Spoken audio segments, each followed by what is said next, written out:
let's have a look now at the WTA event that happened out in Indian Wells because, well, we had a young shining star, Mirra Andreeva, capturing her second consecutive WTA 1000 title, this time beating Aryna Sabalenka in 3 sets in the final, coming from a set down. Curiously, the last 2 times she's played Sabalenka this season, she's been kind of blown off the court almost. It's been very one-sided to Sabalenka. This time she managed to get the better of her, and obviously pick up her, second biggest title of her career.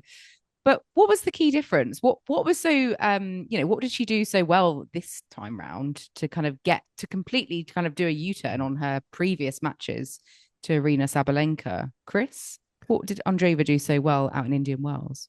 I think the conditions actually do favour her. I think Sabalenka's played really well in the wind this tournament. I think a lot of players found it very difficult playing in some of the windy conditions, the cold conditions. I think Sabalenka is very good at adapting, but I think Andreeva is particularly good because when she's played, they played that match in the quarterfinals of the French Open.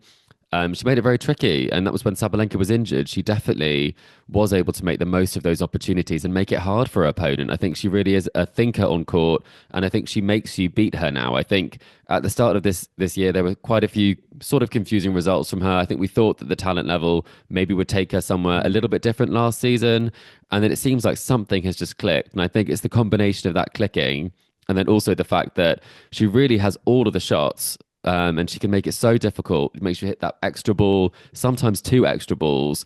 And if you're a little bit off in Indian Wells with the unforced errors that seem to kind of spray from people's rackets in the desert, I do think it was almost the perfect storm. And she managed to get through it in the end. But Sabalenka, she can still hit you off the court on any court, but she has to do it really consistently. Yeah, and Andreeva, she is the youngest player in the last 40 years to have beaten a world number 1 and world number 2 in a WTA event because she beat Swiatek in the She semi-finals beat and Rebecca as well. beat Rebecca as well. Like a super, super run to the title here. I mean, 17 years old. She's now up to a career high ranking of number 6 as well. We were previously talking about, oh, I think she's, future world number 1, surely, but it's not really a matter of if, surely it's a matter of when now, isn't it? I mean, could it be this season, Joel? Oh, yeah. I mean, the way she's playing at the moment, I don't think she wants the sunshine swing, the hard court swing to end because, she is playing so well. I think, what will determine that is how she brings her game to clay and grass, and she has had form on clay last season. Chris, we were speaking before the episode about the fact that she got to semi-final of the French Open. So I think she's gonna have the points to defend there, but certainly I think if she can continue the way she's playing, she's at such a formidable presence at the moment. Yeah, who knows? It could be the season. She's making the right moves, defeating the right players, and she is the biggest threat on the tour at the moment. I think the question for me will be, can she keep it up as we go on to kind of these different court surfaces? Because, as you said, she's still only 17 years old, and there's not that many experiences, I guess, to draw upon there, particularly, I guess, when it comes to the grass court season. But in terms of natural talent and ability, I mean, it is just so incredible. I mean, the defense she showed against Sabalenka. I know Sabalenka also didn't have the greatest day on serve, but at times, Andreeva, her return was incredible. She was matching, pace for pace at times with Sabalenka. So I think natural talent, yes, it's going to happen soon, I think, but I think it will be determined by how she can bring, her play to these and adapt to the kind of different surfaces coming up. And she's only getting stronger. I mean, I never thought of her as a big server. It's the notebook, Chris. The notebook is giving all of the tips. Yeah, the magic notebook. Well, I mean, I want to know what she's writing about some of these players. Does she fill it in? If listeners haven't seen, she has a notebook where she writes presumably the tactics that her and Conchita work out ahead of the match. And then maybe she writes a little review of her performance. We do not know.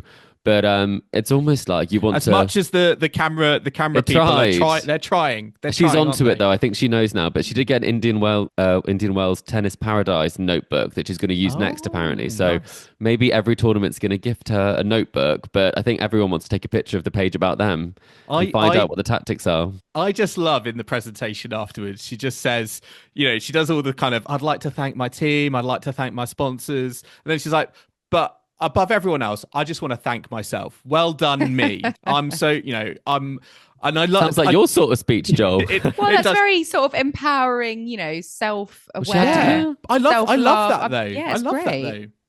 Yeah, especially as a young female role model, I think that's important that she does thank Pats herself and on the back, acknowledge yeah. what she's done well, because so often we don't celebrate our own successes, do we? And take that time to reflect. And I'm also sensing her own stationery range in the future. Oh, that's a I good would buy deal with into that. Ryman's, do you think? Or Well, maybe something I don't know, bigger. paper chase. I don't know, like something a bit more stylish Yeah. than Ryman's. Yes, For those of you in probably. the UK, Ryman's is a very sort of Office. bulk standard Yeah. Staples. brand. Staples. Going back to the tennis, Yes. not the stationery. Sabalenka, do you think she's going to be quivering in her boots, thinking, "Oh, Andreeva's my biggest threat now on the tour"? Swiatek's gone off the boil, hasn't she? And we'll get onto her in a bit. But what do you think Sabalenka's going to be thinking? Very different start to the year than what I think she probably was envisaging for herself. I think she really did think she was going to get the three-peat in Australia. I think she probably was thinking that she wouldn't be without a big title at this stage of the season, having competed in all of the big tournaments. So it is a bit of a strange one because we are in a situation, and we'll probably get onto this now, where the number one isn't feeling as much like a number one as they were at the start of the year. Just before that Australian Open final, it felt like Sabalenka was about to really make it clear that she was the number one unquestioned. And then some of the other competition hasn't necessarily done that much this season either. It's some new talent that's been doing well. Do you think Mirra Andreeva is the biggest threat at the moment to Aryna Sabalenka in the world number one spot? I mean, I do. Kim, what do you think? Yes, because compared to everyone else on the tour, she's the one that's moving and shaking the tour up and winning. She's won 12 straight matches at 1,000 level, which is phenomenal. And she's the youngest person to do that since the WTA 1,000 format was brought in. So if she keeps making those sorts of numbers and stats, yes, I think so. And Iga Swiatek, a word on her as well, because she lost to Andreeva in the semi-finals. She is not doing great. I think it's crept up on us, really. We haven't been so aware that actually when you look at the numbers, she hasn't currently got any hard court titles to her name. She's not been in a final in 10 whole months. She's lost her last straight 5 semi-finals. And this is a tournament here, hard court she's been so dominant on.